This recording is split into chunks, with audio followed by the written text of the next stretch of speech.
Good morning. It's a beautiful, warm winter evening.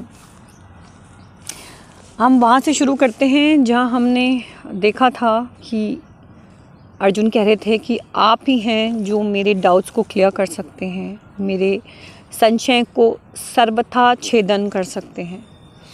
We take it forward from there. हम योग भ्रष्ट होने की बात कर रहे थे. I hope you understand what yog bhrasht is. ऐसा इंसान जो योगी पुरुष है लेकिन अंत में वो भ्रष्ट हो जाता है, राइट? कुछ ऐसा कर लेता है या मोह में पड़ जाता है. जैसे जो भरत थे, मैंने आपको एक्सप्लेन किया था कैसे उन्होंने पूरी ज़िंदगी एक योगी पुरुष बने रहे. 14 साल जब राम वनवास में थे, इस एहसास के साथ काम चलाया, अपनी प्रजा की सेवा करी कि मेरा कुछ भी नहीं है, जो है भगवान का है, मैं तो निमित्त मात्र हूँ. I am only filling in the gap. इतने बड़े योगी महापुरुष होने के बाद अंत समय में उनका मोह एक हिरन में जाके बैठ गया था, हिरन के बच्चे में. और he fell so much in love with the हिरन कि अंत समय में उन्होंने केवल उस हिरन के बारे में स्मरण किया और अगले जन्म में वो एक हिरन के बच्चे ही बने. So let's take it forward from there. योग भ्रष्ट पुण्य कर्म करने वालों के लोगों को प्राप्त होकर बहुत वर्षों तक रहकर फिर यहाँ शुद्ध ममता रहित श्रीमानों के घर में जन्म लेता है. भरत अगर हिरन बने या हिरन का बेबी बने तो कहाँ पैदा हुए? श्रीमानों के घर. ऐसा घर उनको मिला जहाँ पर हमेशा ही भगवान की चर्चा थी. ब्राह्मण परिवार था और क्योंकि उनकी स्पिरिचुअल कैपिटल जो वो पुराने अपने जन्म से लेकर आए थे वो बहुत जल्दी फलित हुई एंड उनका ये समय पूरा हुआ और उसके बाद he move to a spiritual life and to a better life. तो कल्याण तो आपका होगा. हो सकता है कि आप वैकुंठ धाम ना पहुँचे लेकिन आपको धरती पर भी जो घर मिलेगा जिसमें आप जन्म होंगे वो श्रीमानों का होगा, वो ब्राह्मणों का होगा. योग भ्रष्ट होना बहुत बड़ी बात है. Trust me when I say that. क्योंकि जो इंसान योगी बनने की कोशिश करता है वही भ्रष्ट होता है ना. इट्स ऑलवेज वी से कि गलतियाँ वो करता है ना जो सही की राह पर चलता है. अगर कोई सही के रास्ते पे ही नहीं चले तो वो गलतियाँ क्या करेगा? जो मेहनत ही नहीं करे वो गलतियाँ क्या करेगा? जो काम ही ना करे वो गलतियाँ क्या करेगा? तो योग भ्रष्ट होना भी एक बहुत बड़ी बात है क्योंकि वो एक ऐसा इंसान है जिसने बहुत कोशिश करी उस सिद्धि को प्राप्त करने के लिए लेकिन अंत में कुछ ना कुछ गलत हो गया. Unfortunate in fact if I call it. और वो योग को प्राप्त ना हो सके, वो भगवान को प्राप्त ना हो सके. But again he suffered only for a short period. और सफ़र्ड भी किया. वो उनका अगला जन्म भी कल्याणकारी हुआ और बहुत जल्दी he will jump on the band wagon and reach his spiritual self. अथवा वैराग्यवान योग भ्रष्ट ज्ञानवान योगियों के कुल में ही जन्म लेता है. इस प्रकार का जो वह जन्म संसार से निस्संदेह बहुत ही दुर्लभ है. It is not easy. कई बार अपन नहीं कहते हैं भगवान ये इंसान तो he is born with a silver spoon, उसको तो कभी कोई विपदा ही नहीं आती है. वो तो जिस दिन से पैदा हुआ he has nothing but money around him. हम तो स्ट्रगल करते हैं. तो हो सकता है वो एक ऐसा ही योग भ्रष्ट इंसान हो जो अब श्रीमानों के घर में पैदा हुआ हो, इतना ज़बरदस्त प्रारंभ लेके पैदा हुआ हो कि उसको कभी कोई तकलीफ़ हुई ही नहीं. हे कुरुनंदन, वहाँ पर इसको पहले मनुष्य जन्म की साधन संपत्ति अनायास ही प्राप्त हो जाती है. उससे साधन की सिद्धि के विषयों में पुनः विशेषता यत्न कर लेता है. मैंने आपको समझाया था you born with that inclination. जब आप उस स्पिरिचुअल कैपिटल को लेके पैदा होते हैं तो ऑटोमेटिकली आपका रुझान अगले जन्म में भी उसकी तरफ होता है और बहुत जल्दी आप उसको अचीव कर लेते हैं. वह श्रीमानों के घर में जन्म लेने वाला योग भ्रष्ट मनुष्य भोगों के परवेश होता हुआ भी in spite of the fact that is surrounded with luxury, उस पहले मनुष्य जन्म में किए हुए अभ्यास के कारण ही परमात्मा की तरफ खिंच जाता है. क्योंकि योग जिज्ञासु भी वेदों में कहे हुए सकाम कर्मों का अतिक्रमण कर जाता है. आप लग्जरी में भी if you surrounded in spite of that, अगर आपका इंक्लिनेशन स्पिरिचुअलिटी की तरफ है तो आप बहुत जल्दी उसको अचीव कर लेते हैं. परंतु जो योगी प्रयत्नपूर्वक यत्न करता है जिससे पाप नष्ट हो गए हैं जो अनेक जन्मों में सिद्ध हुआ है, फिर योगी परम गति को प्राप्त हो जाता है। ठीक है, इसको थोड़ा समय लगता है because there is middle period जब वो कहीं और जन्म ले लेता है या भगवान का सानिध्य प्राप्त नहीं करता है, but it is a matter of time.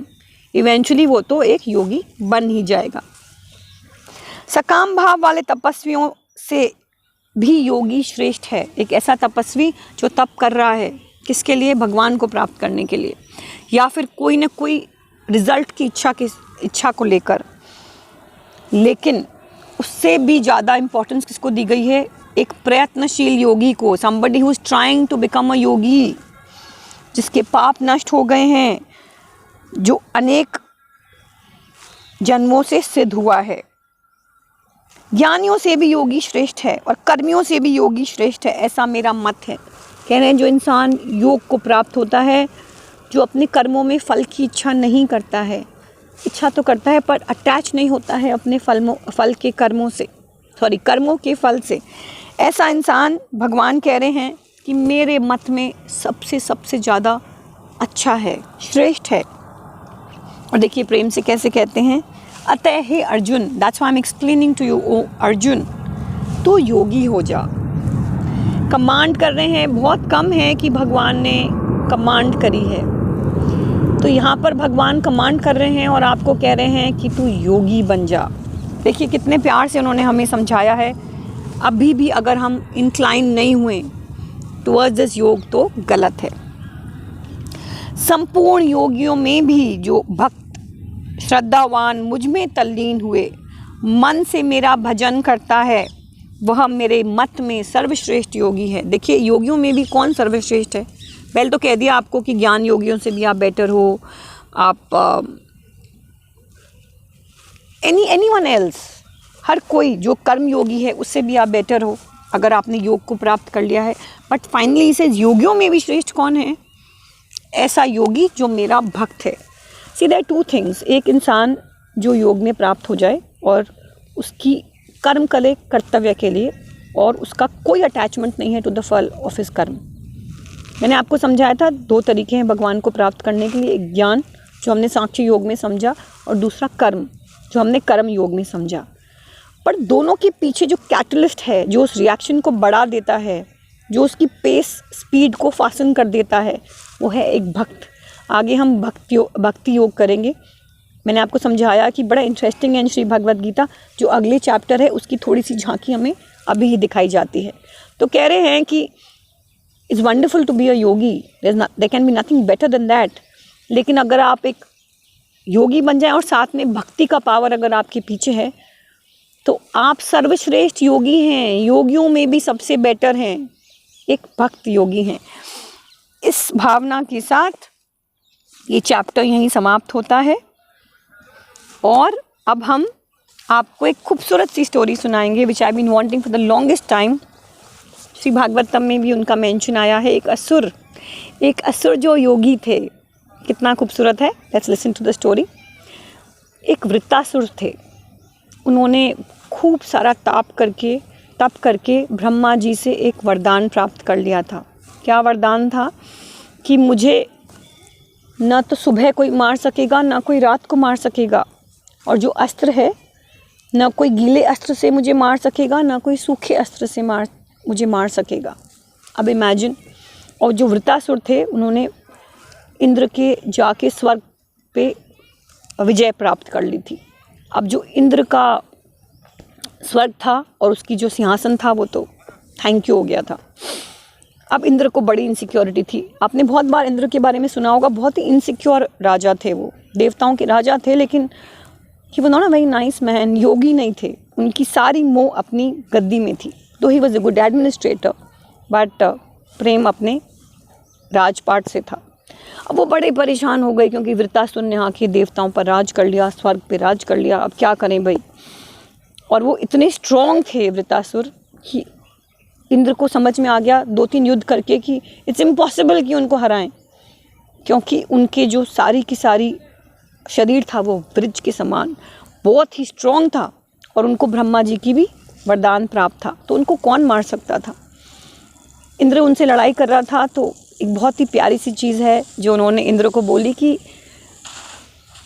तुम कर्म करो, फल की तरफ मत ध्यान दो, एक योगी बन के कर्म करो। बिकॉज वो असुर तो थे, लेकिन बहुत अच्छे असुर थे, बहुत ही स्ट्रॉन्ग स्पिरिचुअल कनेक्शन था और उनको कृष्ण से बहुत प्रेम था। वो पूरा वक़्त कर्म करते थे अपने भगवान को याद कर कर, और देखिए कभी हार ही नहीं पाए। एंड में इंद्र बहुत परेशान हो गए, तो अब क्या उपाय निकालें। तो वो उनको किसी ने समझाया कि केवल एक है ऐसा इंसान, अगर आप उनसे जाके रिक्वेस्ट करो, जिसकी जो हड्डियां हैं वो दे आर लाइक आयरन, वज्र से भी ज़्यादा स्ट्रॉन्ग हैं। आप उनके पास जाओ, उनसे रिक्वेस्ट करो, अगर वो अपनी हड्डियों का आपको दान कर देंगे, उससे आप एक अस्त्र बनाओ और आप वृतासुर का वध करो। अब इंद्र गए दधीची के पास। कहते हैं, आपने सुना है कि हमारे इंडिया में एक दधीची पुरस्कार है। इट इज़ द हाईएस्ट पुरस्कार जो आपको हिंदुस्तान में दिया जाता है for sacrifice, for social service. क्यों दिया जाता है? बिकॉज दधीची ने इंद्र के रिक्वेस्ट पर अपने शरीर का ही त्याग कर दिया, ताकि वो उनकी हड्डियों को लेकर उसका एक अस्त्र बना सके और उस अस्त्र से जाके वृतासुर का अंत कर सके। That was the level of sacrifice जो ऋषि लोग करते थे। अब उन्होंने जब अपना शरीर त्याग दिया और इंद्र गए और उन्होंने उनकी हड्डियों का एक बहुत ही स्ट्रॉन्ग पावरफुल वेपन बनाया। एक दिन शाम को वृतासुर सी साइड पे थे, तब इंद्र को ये बात समझ में आई कि मैं अगर दधीची के हड्डियों से भी लड़ाई करूँगा तो फिर वो जो है उनको हरा नहीं पाऊँगा। तो अब मैं ऐसा क्या उपाय करूं?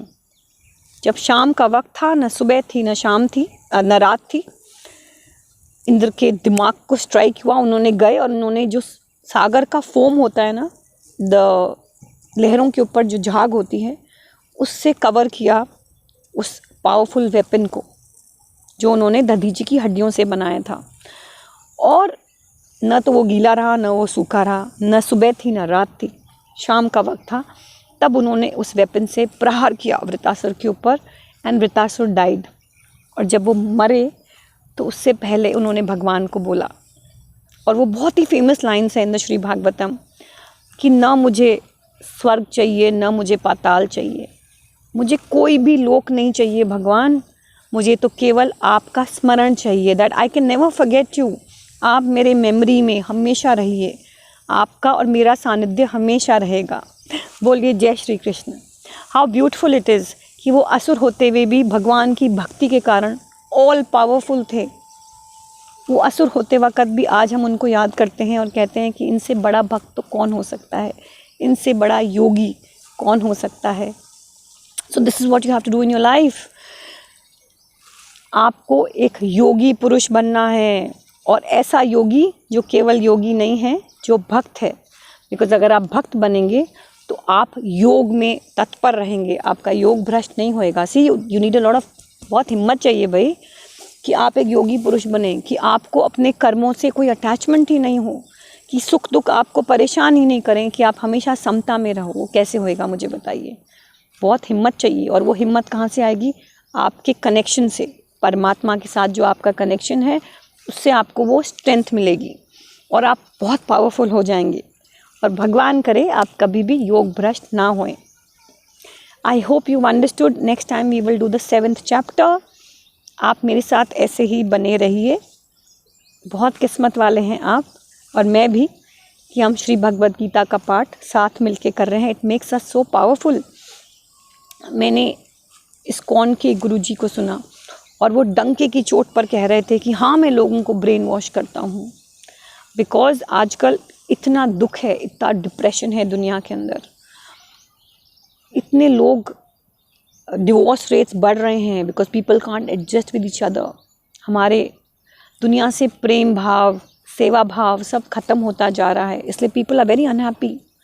देखिए, जो प्रभुपदा जी जब अब्रॉड गए थे और जब उन्हें बोला गया कि आप यहाँ क्यों आए हैं, तो उन्होंने बड़ी खूबसूरत सी लाइनें कही। उन्होंने कहा कि तुमने हमारा सब कुछ ले लिया। जब अंग्रेज़ हमारे पास आए तो आपने हमारे हीरे ले गए, जवाहरात ले गए, सब कुछ ले गए, लेकिन आपने एक चीज़ छोड़ दी, वो थी श्री भगवद गीता। उस हीरे को मैं आपके पास हैंड डिलीवर करने के लिए आया हूँ। हमारी ज़िंदगी में भी श्री भगवद गीता बहुत बहुत इम्पॉर्टेंट है, हमें इतना पावरफुल बनाती है। देखिए, हमारी दुनिया में कोई हमसे हीरे जवाहरात लेके जा सकता है, लेकिन हमारी स्पिरिचुअल स्ट्रेंथ नहीं ले जा सकता। तो आपको पावरफुल बनना है, स्पिरिचुअली स्ट्रॉन्ग बनना है, और इस सब का रिज़ल्ट क्या है? आपको खुश रहना है।